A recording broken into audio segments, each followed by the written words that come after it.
Hello and welcome, ladies and gentlemen. My name is Crash, and today I present you the very first episode of Manga 101, the series where I go through some of manga's concepts, groups, events, things, and explore a bit of what they are and their history. Think of it as a crash course into manga.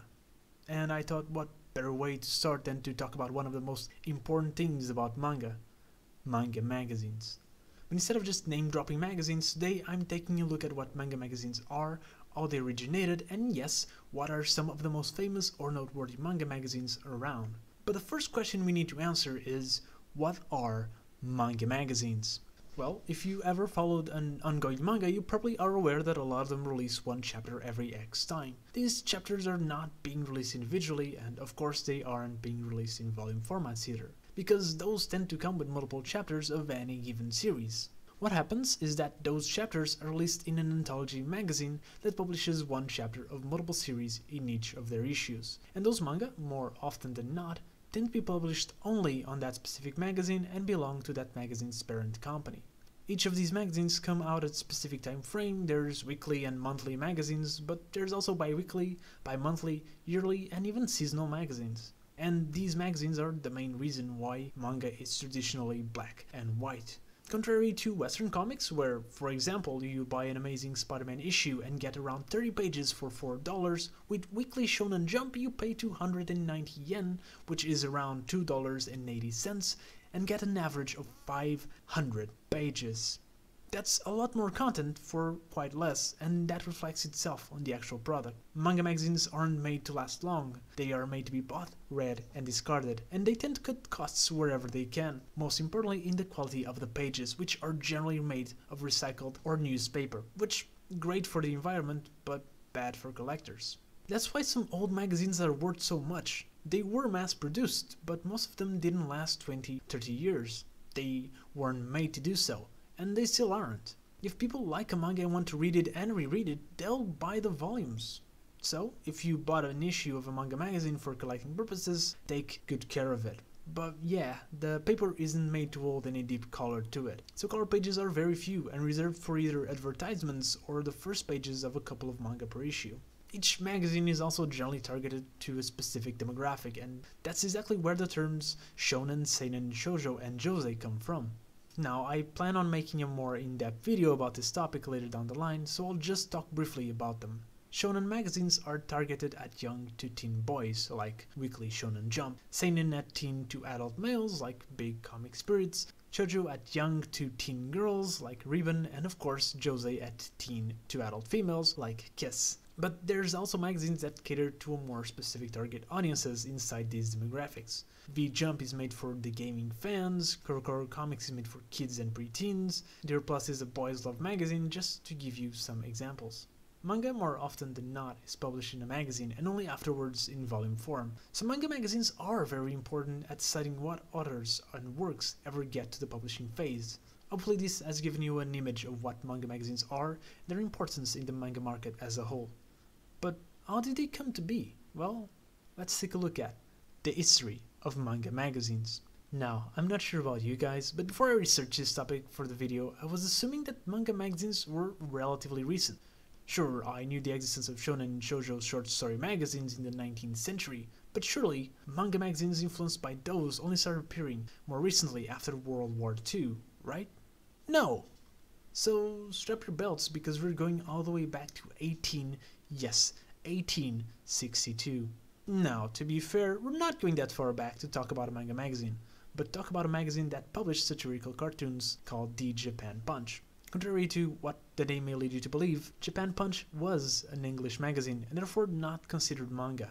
It was created by Charles Wigman, which will be the last name that I'll be able to pronounce in this video. This magazine was an offshoot of another British one simply called Punch, who had been in publication since 1841. And it mostly criticized the modern Japanese politics of the time, its media, and their international relations. It was made to be read by the foreign community in Yokohama, and since its satirical cartoons also delivered news, it was a success among that community. So much so that, despite originally being published irregularly, by 1865 it started to be published monthly. The Japan Punch was the first cartoon magazine in Japan, or at least one of the very first, and it also credited to bring the concept of speech balloons to the country. It took a while, 12 years to be more precise, but in 1874, Kanagaki Robun and Kawanabe Kyosai decided to do what Japan Punch was doing, but in Japanese. They called it Eshibun Ninpachi, and this is your certified first manga magazine. It's not the same as what we think of manga magazines right now. It was a satirical magazine, of course, but it was the first to publish Japanese comics, and therefore the first manga magazine. Such a monumental achievement didn't save it, however, and 3 issues later the magazine stopped its circulation, from what I can tell, due to its very outdated and conservative content, as well as criticizing modern thinkers of the time, which is hard to me to even think of what would be considered outdated views in 1874, but well, Eishibun Nippachi did what it needed to do, and by 1880 other magazines of the same style had emerged. Keisho Shimbun started in 1875, Marumaru Shimbun in 1877, Garakuta Shimpo in 1879. Skipping a couple of years, we finally get our first shonen magazine, Shonen Sekai, created by Sawazami Iwawa and published in 1895 by Akumbunkan, as part of the series of magazines made to target different kinds of demographics. Shonen Sekai was their effort at catering to a young audience. It published various stories, not necessarily just manga, for kids.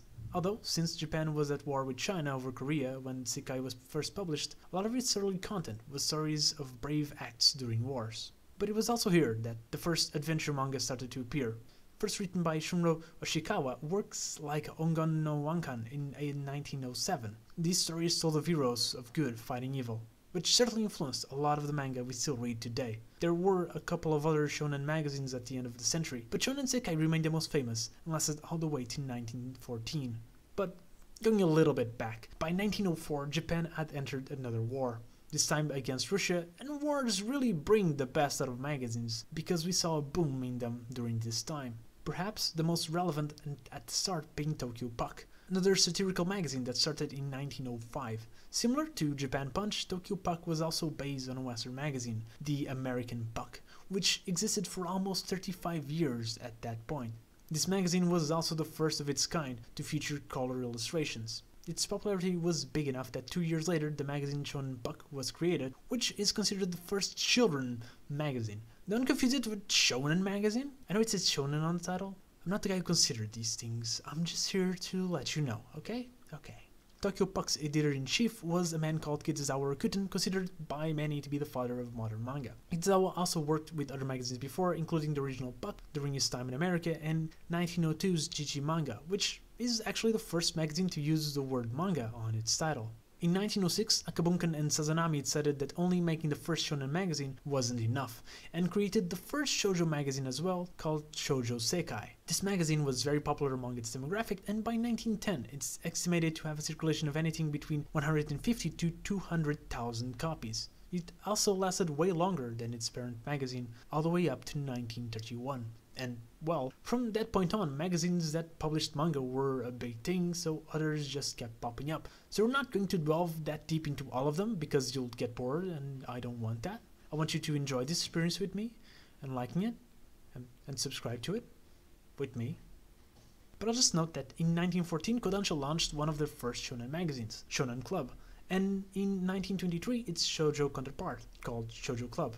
The names were simple back then. Shonen Club is important, albeit only in 1951, but we are going to take that leap, because in 1951, post-World War II, is when we got the modern manga as we know it, the kind we all love, and it started with Astro Boy. And yes, Astro Boy wasn't even the first Tezuka manga. His debut was Diary of Machan in 1946, but we all know Astro Boy was a very impactful manga, subsequently anime in the modern landscape of its culture, and it started publishing here in Shoujo Club. The first seinen manga magazine also appeared around this time, Weekly Manga Times in 1955, which is also the first weekly manga magazine in general, but others were soon to follow. In 1958, we got Josei Jishin, the first Josei magazine, and on March 17, 1959, we finally got 2 of the 3 juggernauts of modern shonen, Weekly Shonen Magazine and Weekly Shonen Sunday. Most of the current best-selling magazines emerged in the following decades. Big Comic is from 1968, Weekly Shonen Jump is from 1969, Goro Goro Comic is from 1977, and so is Xiao, a pretty well-known shoujo magazine.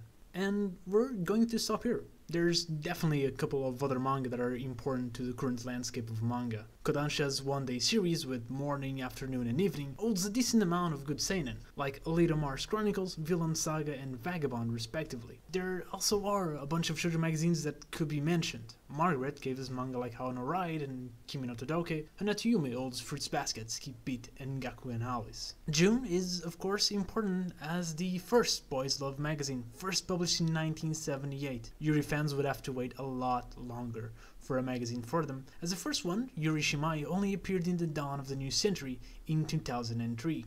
There's thousands and thousands of magazines out there, a lot of them defunct already, of course, but a lot of them are or were specified in certain types of manga. Some go for the more mainstream manga, some try to find weird and different approaches to it. So if you like one manga, check out the magazine it was released, and the rest of its roster. You may find yourself your next favorite read.